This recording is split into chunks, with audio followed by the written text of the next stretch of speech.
رب اشرح لي صدري ويسر لي أمري واحلل عقدة من لساني يفقهوا قولي. وبعد عظيم، أما بعد kushukuru Mwenyezi Mungu Subhanahu wa Ta'ala na kumtakia rehema na amani kiongozi wa umma Mtume wetu Muhammad sallallahu alaihi wasallam. Tunamshukuru tena Mwenyezi Mungu kwa kuendelea kutupa uhai na taufiki ya kuhudhuria katika nyumba hii tukufu. Basi na shaka hii ni neema ambayo tumependelewa mimi na wewe, na mukabala wa neema ni kuishukuru, na uchache wa shukrani ni kusema alhamdulillahi rabbil alamin. Asa Mwenyezi Mungu atudumishe neema, basi tuzishukuru. Kwa hiyo hata hii neema ya uzima tulionayo, neema ya uhai, neema ya Uislamu, neema ya taufiki ya kufanya ibada, ni neema katika neema kubwa zinazopaswa kuzishukuru. Ndugu zangu, kama ambavyo ni kawaida ya kukumbushana maudhui ya hutuba zetu mbalimbali kabla ya kusoma kwake, basi ni muendelezo wa hutuba hizi ambazo kila mara zinaelezwa. Hutuba yetu ya leo inatukumbusha kwamba matukio yanayotokea katika maisha yetu ya kila siku, alama mbalimbali za uwezo wa Mwenyezi Mungu Subhanahu wa Ta'ala zinatokea katika maisha yetu. Inatakiwa muumini na Muislamu aweje? Matukio mbalimbali yanatokea. Mwenye hutuba katika unwani ya hutuba yetu ya leo anatuambia kwamba waman lam yata'id bihawadith al-ayyam, yule ambaye hakuaidhika na matukio ya masiku, mabadiliko ya nyakati, yule ambaye habadiliki naye haonyeki, hawaaidhiki, la tanfa'u fihi sihamul malam. Mtu wa namna hii ambaye hawaidhiki na matukio ya masiku, mabadiliko ya nyakati, alama za nyakati, hawaidhiki kwa lolote, mwenye hutuba anatuambia kwamba la tanfa'u fihi sihamul malam, haitonufaisha chembe cha lawama kwake yeye, utamlaumu itaishiria bure. Kama matukio yanayotokea kila wakati, matukio ya maradhi, matukio ya vifo, matukio ya maafa, haya yote hayambadilishi. Matukio ya misimu mbalimbali ya kimvua na mengineyo, hawaidhiki kwa lolote katika haya. Mwenye hutuba al-alim al-allama al-sheikh al-Kamadhi, al-sheikh Muhammad ibn Ayub al-Kamadhi, anatuambia kwamba la tanfa'u fihi sihamul malam, haitonufaisha kwake chembe cha lawama, utalaumu wewe, itakuwa bure, utabakia hivi hivyo. Lakini pia si kutonufaika tu na chembe cha lawama, maneno ya lawama, maneno ya kumlaumu, hatomnufaisha yeye, lakini pia akaenda mbali zaidi akisema wala yarju an ghayyihi hatta yadhuka sihaman manun, hatorudi katika upotevu huo alionao kama harekebishwi na matukio na alama za nyakati. Basi asema pia hatorudi katika upotevu wake huo hata yadhuka sihaman manun, mpaka pale atakapoonja chembe cha mauti, kwamba atabakia na hali yake, anapuuza, anadharau mpaka anakufa. Mwenyezi Mungu asitupeleke katika hali za namna hiyo. Maana ishara ya ugumu wa moyo, na ugumu wa moyo asilimia kubwa unaletwa na madhambi mengi. Hivyo ndivyo ambavyo anaeleza Mwenyezi Mungu Subhanahu wa Ta'ala. Lakini mwenye hutuba pia anaendelea kutueleza kwamba waman lam yujahidi nafsa wal hawa wa ya'mal amalan yanfa'uhu 'inda al-hulul fi ar-rams, na yule ambaye haipiganii jihadi nafsi yake na matamaniwa yake, wa ya'mal amalan yanfa'uhu 'inda al-hulul fi ar-rams, lakini pia hafanyi juhudi zozote za kutenda amali ambazo zitamsaidia wakati wa kushushwa katika kaburi lake. Kitakachomtokea ni nini mtu wa maisha ya namna hii?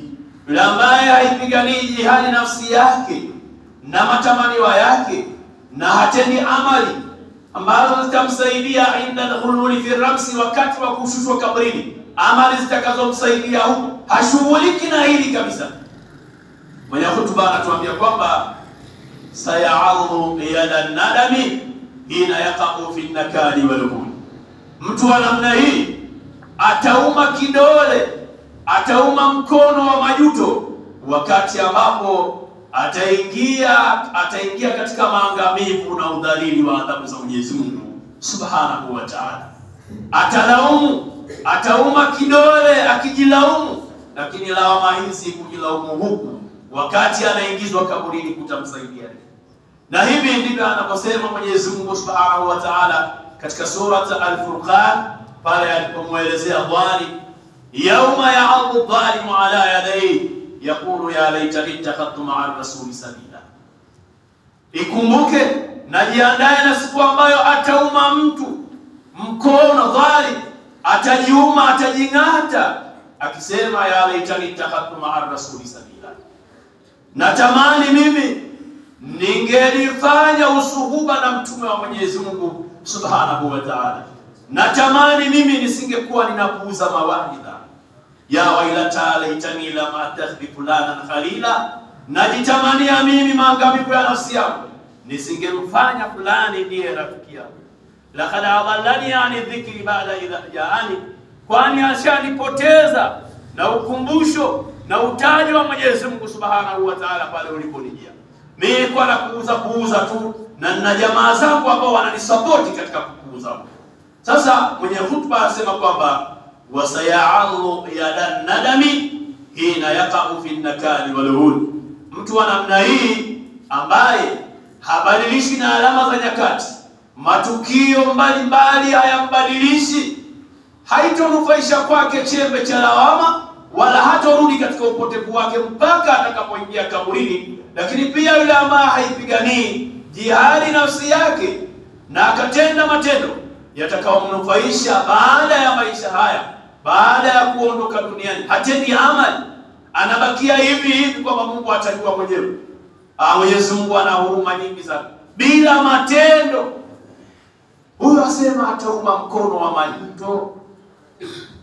Mwenyezi Mungu asijalie katika ambao watauma mikono wa majuto sana. Amen. Lakini mwenye hutuba anaendelea kuelezea hali ambayo ipo, asema wakhadirajat fi anahai hadha al-qutri fusuqul fusuq, hakika kwa hakika yametuzunguruka, yameenea katika pande za maeneo yetu tunaishi, katika pande za dunia kumeenea na kumetuzunguka suqul fusuq, masoko ya ufasiki, madanguro mbalimbali, maeneo mbalimbali ya starehe yanafunguliwa kila maeneo tulipo tunapoishi. Suqul fusuq, masoko ya ufasiki yamezunguruka, yametuzunguruka sana. Lakini si hilo tu, tunayaona mafasiki, mambo ya ufasiki ni mengi sana katika jamii. Lakini anasema wastaghwana shaytan fa'adhana al-huquq, kadhalika ametugubika sana shetani, ametupoteza sana shetani. Fa'adhana al-huquq, tukanyongesha haki mbalimbali, haki za kijamii hazichungwi tena, haki za kifamilia hazichungwi tena, haki za kimungu hazichungwi tena. Inayoangaliwa katika zama ambazo upotevu wa shetani umekuwa ni mkubwa ni haki binafsi, ili ambalo Mtume Muhammad sallallahu alaihi wasallam ameelezea kwamba ni jambo baya sana. Ananiyatul fardiyya, ubinafsi, kila mtu ni haki yake binafsi. Mimi haki yangu nitaipataje? Si haki za jamii, si haki za raia, si haki za familia. Hii anasema mwenye kutuba fa'adhana al-huquq, tumenyongesha haki na tukapuuza haki mbalimbali.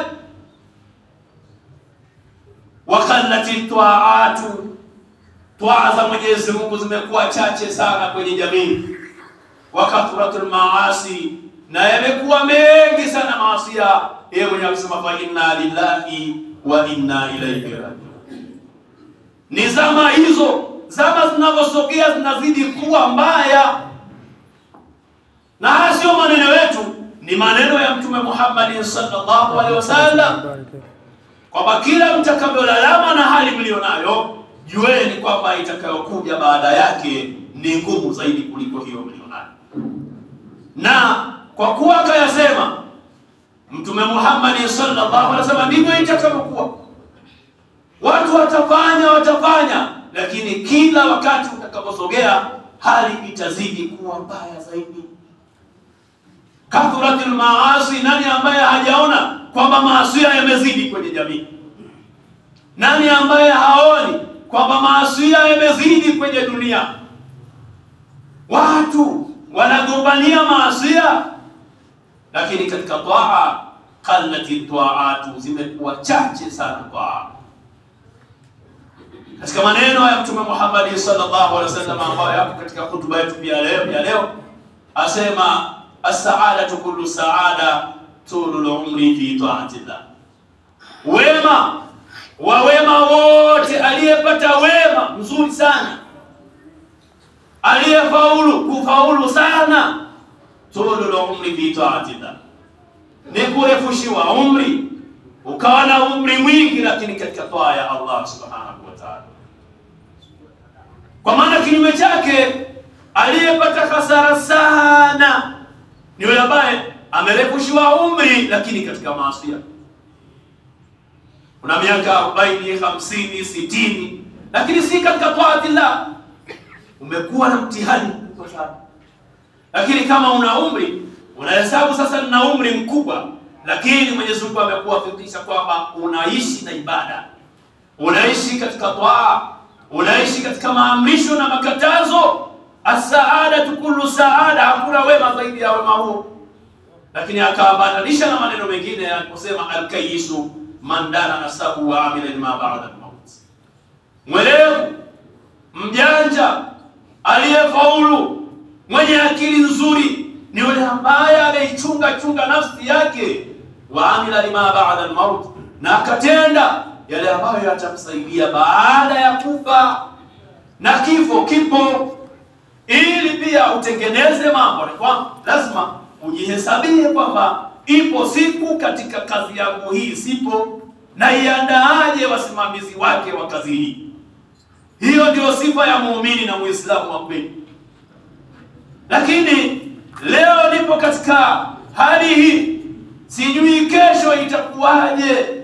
Nikielekea akhera, nimewekeza hata kijibanda cha makuti ya akhera yangu. Huo ndio uumini. Kwa sababu sasa ule uumini umebakia siku hizi kwenye jamii ni uumini wa ulimini. Ni uumini wa ulimini. Mtu anajua kabisa kipo, lakini hana maandalizi yote ya hicho kipo, kinabakia kwenye mdomo. Na ishara hii ni kuonyesha kwamba nguzo ya imani, katika nguzo za imani 6, nguzo ya 5 imekosekana kwa mtu wa namna hii. Sababu nguzo ya 5 inasema kwamba al-imanu biyawmil akhir wal yawmul akhir min al-maut ila akhir ma yaqa'u fil qiyamah. Kuamini kwamba siku ya mwisho ipo ni nguzo ya imani hii, na kuamini siku ya mwisho ipo, na siku ya mwisho ni tangia kufa. Kwa maana kuamini kifo kipo, na kuamini kifo kipo ambacho kiko katika moyo kwamba kipo, basi ionyeshe ishara ya matendo ya kuonyesha kwamba unaandaa hiyo siku ya mwisho. Lakini ukisema tu kwa ulimi kwamba kuna siku ya mwisho, bado iman, at-tasdiq wal ithbatu bil qalbi, ni kusadikisha kwa moyo na kuthibitisha kwa moyo mambo kadhaa. Kwa hivyo basi, ndugu zangu, hii imani, kuamini siku ya mwisho ni muhimu sana. Lakini katika kuiandaa vile lazima uangalie kwamba umri, sijui kwamba utakata lini. Lakini leo wakati leo nimewekeza nini akhera? Basi ninaishije? Kama ambavyo mipango mbalimbali ya maisha unaiandaa na kuiandalia wasimamizi, kadhalika andaa akhera yako.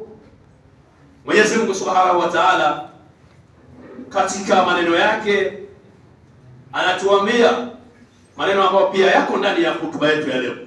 Maana hii hutuba katika nguzo zake ni kuwepo maneno ya Mtume Muhammad sallallahu alaihi wasallam, na pia iwepo aya maneno ya Mwenyezi Mungu. Katika nguzo tano za hutuba ni maneno pia Mwenyezi Mungu yawepo katika hutuba hiyo. Kwa hiyo hutuba yetu pia maneno ambayo yako ndani ya hutuba yetu ya leo, maneno ya Mwenyezi Mungu Subhanahu wa Ta'ala. Yeye pia anatuambia kwamba enyi watu, hapa anazungumza na watu. Katika mazingira mengine anazungumza na waumini, lakini kuna mazingira anazungumza na watu kwa ujumla wake. Enyi watu, inna wa'ada Allahi haqqun fala taghurrannakumul hayatud dunya wala yaghurrannakum billahi al-ghurur. Inna ash-shaytana lakum aduwwan fattakhidhuhu aduwwa innama yad'u hizbahu liyakunu min ashabis sa'ir. Maana ya maneno haya, anasema enyi watu, hakika kiaga cha Mungu ni cha kweli, hakuna mkweli zaidi ya Allah. Kiaga chake anachowaahidini kitakuwa mahma yakun, vyovyote itakavyokuwa, lakini kiaga cha Mungu kitakuwepo. Alivyowaahidini muishi duniani kwa muda maalum, ndio hivyo hivyo alivyowaahidini atawalipa kwa kheri na kwa shari, kwa toaa na kwa maasi, atawalipeni. Hivyo ndivyo. Kwa hivyo basi anasemaje? Kama kiaga chake ni cha haki, wala taghurrannakumul hayatud dunya, basi yasiwahadaeni maisha haya ya dunia mafupi, wala yaghurrannakum billahi al-gharur, wala lisiwahadae kwa ajili ya Allah lolote ni kuwahada, asiwahadae ni shaytan. Lakini anaendelea Mwenyezi Mungu akisema, inna shaytana lakum aduwwun fattakhidhuhu aduwwa, hakika shetani kwenu ni adui, endeleeni kumfanya ni adui katika maisha yetu. Kwa nini? Innama yad'u hizbahu liyakunu min ashabis sa'ir. Shetani analiita kundi lake, analipambia kundi lake ili liende motoni. Kwa hivyo basi, enyi waja wangu, mtahadharini shaitan na mfanyeni kwenye maisha yenu kuwa ni adui. Kwa maana kila ambalo anakulingania shetani ambalo haliko katika toa ya Allah, lolote ambalo nafsi yako inakulingania ambalo haliko katika misingi ya dini, liepuke. Ujue huyo ni shetani. Jamaa yako vyovyote atakapokulingania, lakini ni kinyume cha Allah, muache. Kwa kuwa wapo wanadamu ambao ni wasaidizi wa Ibilisi, na hivyo ndivyo anavyosema minal jinnati wan nas, majini, mashaitani na watu pia. Amejiundia shetani kundi katika watu, katika wanadamu, nao wanamsaidia kazi ya kulipeleka kundi kwenye moto wa jahannam. Mwenyezi Mungu atuepushe na moto wake. Amen. Lakini pia tuwafikishe kutenda toa ambazo zitatupelekea katika kuingia pepo yake. Ndugu zangu, tuko katika wakati mgumu sana, wakati ambao nimalizie pale Mtume sallallahu alaihi wasallam. Maana Mtume ni mengi sana yenye mazingatio makubwa, lakini alipotaja mambo manne ambayo yakitokea ni dalili za kiyama na kila mtu aililie nafsi yake. Miongoni mwa hayo mambo matatu ni ijabul mar'i bi ra'yihi wa shuha mutaba wa shuhu muta shuhu muta wa hawa mutaba. Ukiona kuelezea dalili za kiyama, dalili za mwisho, asema ukikuta jamii kila mmoja aijua dini, kila mmoja haambiliki, kila mtu anatosheka na mawazo yake, jueni kiyama kimefika. Ukiona ubakhili unatuiwa sana, Ukiona matamanio ya nafsi yanafuatwa sana, kila mtu anataka airidhishe nafsi yake, airidhishe jamii yake, hata Mungu hataki. Airidhishe familia yake inavyotaka, hata sio Mungu anavyotaka. Ukiona matamanio ya nafsi yanafuatwa na kila mtu anajiona yeye anavyoona, hataki kuambiwa la Mungu, hataki kuambiwa la mtume, yeye ndiye mwenye akili nyingi kwenye jamii hiyo, haambiwi lolote. Asema hilo ni katika dalili za kiyama. Lakini je, hayajaonekana? Hayajaonekana, watu hawaambiliki tena. Dalili za kiyama. Wangoja nini? Wangoja nini? Ni wakati sasa wa kufanya taa na kuiandaa akhera zaidi. Huo ndio ujanja. Ni wakati sasa wa kuiandaa akhera zaidi. Dunia kuwa nayo, lakini andaa akhera zaidi. Mwanzo watu wapitishe katika maandalizi. Amen. Kama billah. Wassalamu alaikum wa rahmatullahi wa barakatuh.